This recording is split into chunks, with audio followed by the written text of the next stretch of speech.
वांगचुक जी को उठाकर ले गए, वो लद्दाख का रहने वाला है। वो किसके लिए भूख हड़ताल में बैठे थे? देश में व्यवस्था बेहतर हो जाएगा इसलिए बैठे थे। ये सरकार का कायराना कदम था, कायरता का प्रतीक है। आप किसी आदमी के भूखे रहने से इतने घबरा जाओ कि आप वो कम्बल में डाल के उनको उठा के ले गए, मतलब आप संवाद करना नहीं चाहते, आप नाक ऊंची कर बात करना चाहते हो। मुझे लगता है जो मुद्दा राहुल जी ने उठाया छात्रों को लेकर, पूरे देश में हम उसको आगे ले जाना पड़ेगा। हमारे साथी ने कहा लोकतंत्र में असहमति कितनी होनी चाहिए, नहीं होनी चाहिए, इस पर लोगों के अलग अलग विचार हो सकते हैं।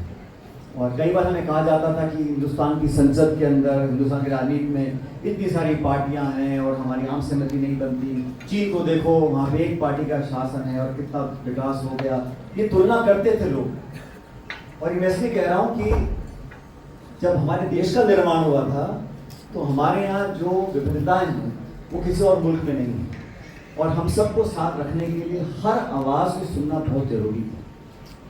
47 के बाद जब नेहरू जी प्रधानमंत्री बने, उनके लिए बड़ा आसान होता एक ऐसी प्रणाली बनाओ चुनाव की जहाँ कांग्रेस ही 200 साल तक राज करे, लेकिन हमने सबको मतदान का अधिकार दिया, सबको संविधान के माध्यम से जो एक हौसला अफजाई हुई, उसी का परिणाम है कि आज देश इतना आगे पहुंच चुका है।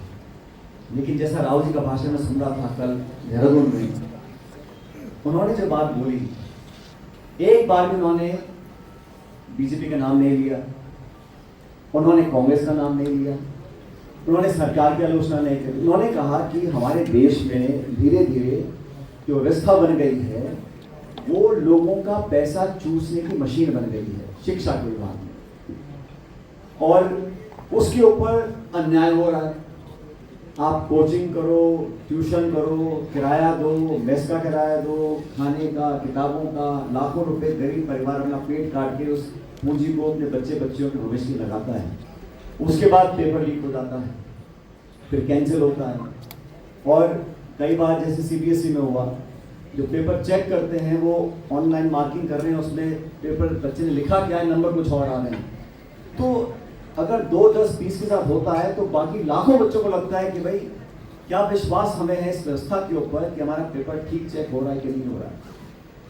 और जो पेपर लीक, अभी सवाल एक हमारी छात्रा ने किया, पेपर लीक कोई एक छात्र या किसी 10 अधिकारियों के माध्यम से नहीं हो सकता, ये एक सिंडिकेट बन जाता है, इसमें सब इन्वॉल्व रहते हैं और छोटे मोटे कर्मचारियों की बस की बात नहीं है।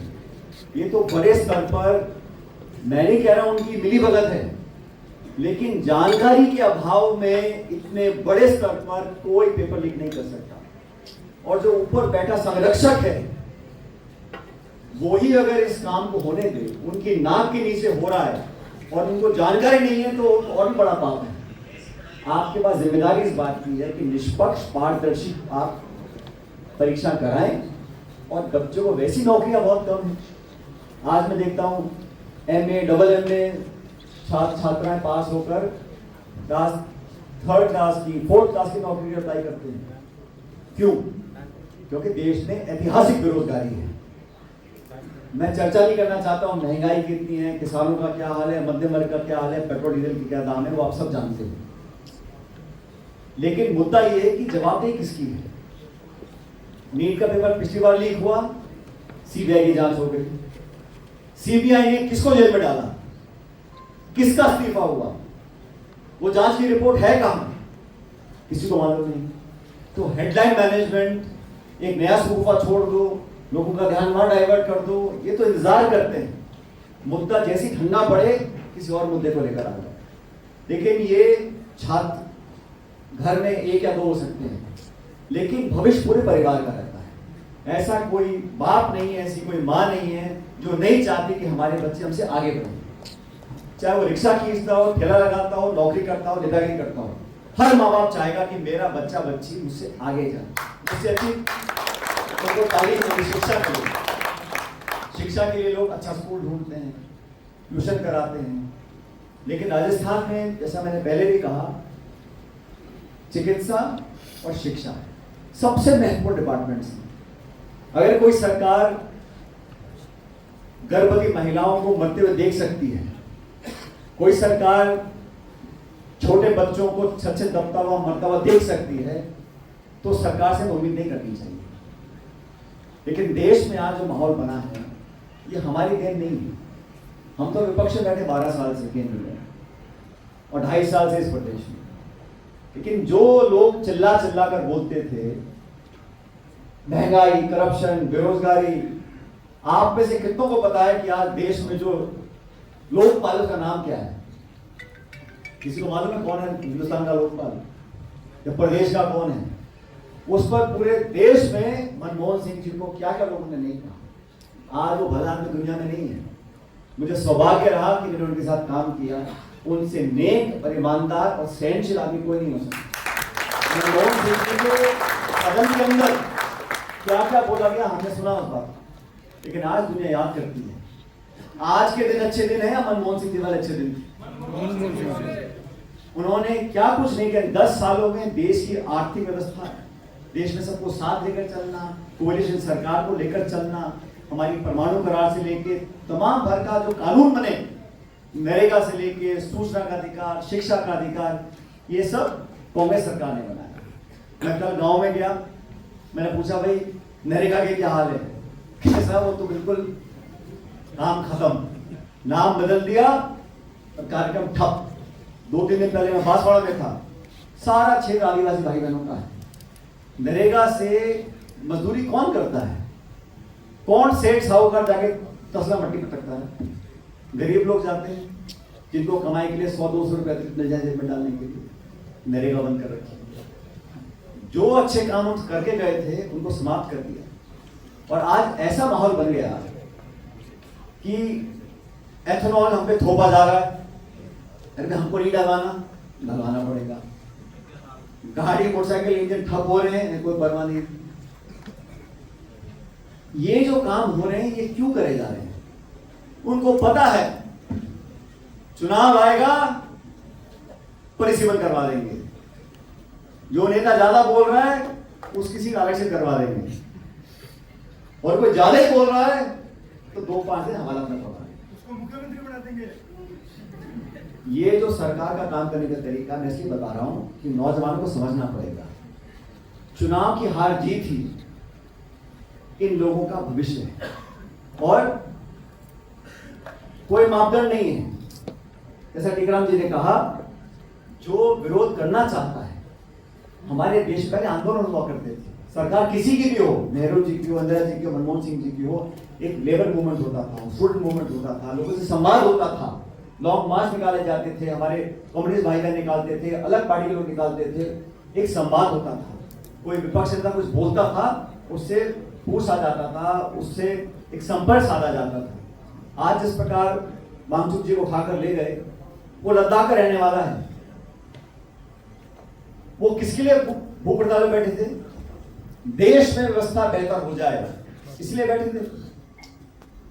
ये सरकार का कायराना कदम था, कायरता का प्रतीक है। आप किसी आदमी के भूखे रहने से इतने घबरा जाओ कि आप वो कंबल में डाल के उनको उठा के ले गए, मतलब आप संवाद करना नहीं चाहते, आप नाक ऊंची कर बात करना चाहते हो। मुझे लगता है जो मुद्दा राहुल जी ने उठाया छात्रों को लेकर, पूरे देश में हम उसको आगे ले जाना पड़ेगा शांतिप्रिय तरीके से। दबाव झेलने का इस सरकार का कोई सरोकार नहीं है। और भाषण क्या देते थे? ना खाऊंगा ना खाने दूंगा।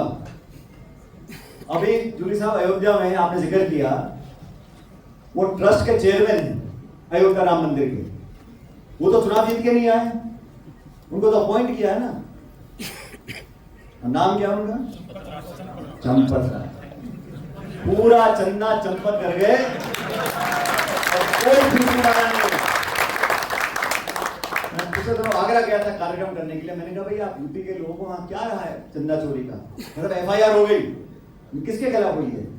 एक ड्राइवर, एक चपरासी और एक बाबू, और उनका इस्तीफा स्वीकार कर लिया गया। जिन्होंने चंदा चोरी अपने सामने खोलते हुए देखी या करी, मैं नहीं जानता हूं, उनका बाइज्जत इस्तीफा स्वीकार किया, उनको बर्खास्त नहीं किया गया। उत्तर प्रदेश के मुख्यमंत्री और दिल्ली के जो सत्ताधारी लोग हैं, लगता है तगड़ा खिंचाव है वहां। और ये खबर जो बाहर आई है चंदा चोरी की, ये कोई खुफिया तंत्र है जैसे बाहर निकाली है खबर। हमने तो आइडिया लगाया नहीं था, और ना किसी पत्रकार की हिम्मत है जाके वहां पे जांच कर ले। जो भी हो, लेकिन भगवान राम के नाम पर जो व्यक्ति श्रद्धा से अपनी हैसियत के हिसाब से 2 रुपए, 5 रुपए, 100 रुपए, 500 रुपए हम चंदा क्यों देते हैं? पुण्य का काम करते हैं, किसी का भला होगा, मंदिर का अच्छा निर्माण होगा, गरीब की सेवा होगी। उस पैसे को आप चोरी कर लो। जिस भगवान राम के नाम पर आपने राजनीति करी 25-30 साल तक, उस चंदे की चोरी कर लो, इससे बड़ा कोई पाप नहीं हो सकता। लेकिन कोई जवाब नहीं है, वहां कोई जवाब नहीं। सोनम वांगचुक 20 दिन भूखे रहे, हड़ताल करी, उनसे कोई जवाब नहीं, उनको डाला, कंबल उठा के ले गए। किसी भी हद तक जाने को तैयार है। इतने बच्चों जिनको आज हमने श्रद्धांजलि दी है, ये किसके बच्चे थे? इस देश के नागरिकों के बच्चे थे। वो अपनी जान लेने के लिए विवश। कल्पना करो, कोई बच्चा अपनी जान लेने के लिए मजबूर हो जाए, उस परिवार पे क्या बीतती होगी? एक डंडे के जोर पे लोगों को चुप करना चाहते हैं। ये जो वर्दी वाले लोग, इनके बच्चे नहीं है क्या? हमारे फौजी जो हमारी सरहद रक्षा करते हैं, उनके बच्चे पोते नहीं है? जब आदमी का घमंड और अहंकार इस सीमा पर पहुंच जाए, उन्हें कोई परवाह नहीं है। प्रधानमंत्री दुनिया में हर देश में घूम के आते हैं, मेडल लेके आते हैं, कोई पुरस्कार मिल जाता है उनको। लेकिन यहां देश में क्या हो रहा है? नौजवान इस देश का भविष्य है। और मेरी बात याद रखना, ये जो नौजवान देश हमारा है, ये हमेशा नौजवान नहीं रहेगा। हमारी जो संख्या है, हमारी जो जनसंख्या है 140 करोड़ है, और जो युवा वर्ग है, बहुत बड़ा वर्ग युवाओं का है। कि 20 साल के बाद जब उम्र बढ़ेगी तो रोजगार वाले पाने लोगों की जो संख्या वो कम होती रहेगी। जो बुजुर्ग हैं, जिनको मदद की जरूरत है, जिनका स्वास्थ्य खराब रहता है, वो बहुत बड़ा बोझ है। पूरे यूरोप में, जापान में जो वृद्ध लोग हैं, उनकी संख्या बढ़ गई है, काम करने वाले लोग नहीं। हमें आज सोचना पड़ेगा, अगर ये 10-15 साल हमने गंवा दिए और सार्थक रोजगार बच्चों को, नौजवानों को नहीं दिया, तो आने वाले 20 साल के बाद बहुत बड़ी दिक्कत पैदा होगी, सामाजिक दिक्कत पैदा होगी। हमारे देश में बीमा, सोशल सिक्योरिटी नहीं, हमारा घर परिवार ही है, पड़ोसी रिश्तेदार हैं जो देखभाल करते हैं हमारी। इन सब बातों के बारे में आपको सोचना पड़ेगा। हम सब इस अभियान से जुड़े हुए हैं।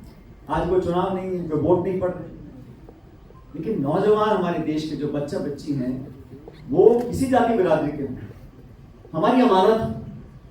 और मैं बार बार सालों से बोलता आया हूं, इस देश में किसी को अधिकार नहीं है, कोई नेता हो, अभिनेता हो, अधिकारी हो, पूंजीपति हो, कोई भी हो, देश के नौजवानों के भविष्य से खिलवाड़ करने का अधिकार किसी को नहीं। आप राजनीति करो, वोट मांगो, अलग बात है, लेकिन जवाबदेही तय होनी पड़ेगी, पारदर्शिता लानी पड़ेगी। इतने सारे पेपर लीक होने के बाद कोई बयान नहीं, कोई गिला शिकवा नहीं, कोई माफी नहीं, कोई अकाउंटेबिलिटी नहीं, ऐसा नहीं चल सकता।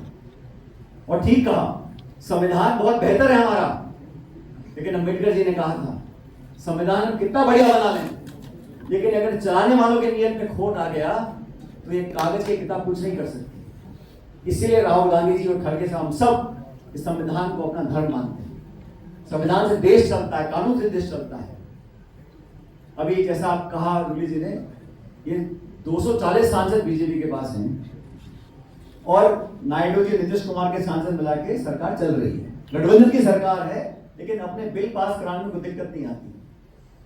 तो ये बीच में ऐसी क्या जरूरत पड़ गई कि शिवसेना, टीएमसी, आम आदमी पार्टी और एनसीपी, इन सारे सांसदों को अपने इधर आ रहे अपनी तरफ। ये लोग संसद के अंदर एक मैन्युफैक्चर्ड मेजोरिटी बनाना चाहते हैं, जो मेजोरिटी जनता ने नहीं दी 24 में। एक मैन्युफैक्चर्ड मेजोरिटी बनाकर गैर कानूनी तरीके से, गैर संवैधानिक तरीके से परिसीमन लाना चाहते हैं। परिसीमन करने का सिंपल सा क्राइटेरिया है साथियों, पहले जनगणना होती है, फिर परिसीमन का आयोग बनता है, आयोग की सिफारिश होती है, और फिर सरकार लागू करती है, पार्लियामेंट के थ्रू लागू करती है। ये जनसंख्या होना देना चाहते ही नहीं है।